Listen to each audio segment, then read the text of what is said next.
அப்புறம் செலிமாட்ட சொல்லாத. ஓகேம்மா. சொல்லக்கூடாது. Okay okay. டன் சாப்பிடு சாப்பிடு.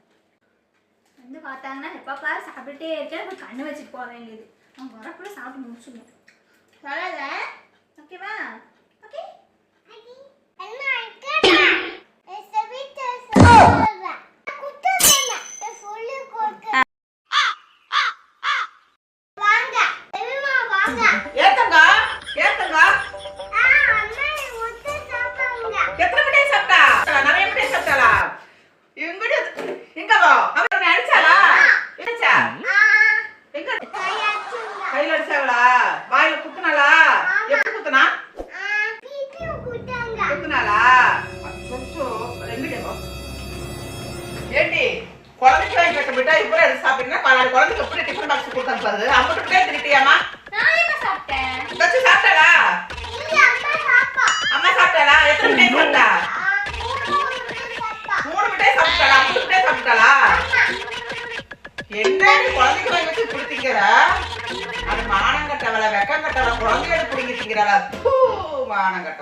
மூஞ்சி மகரையும் பாரு எதை வாங்கி வச்சா தின்றான்.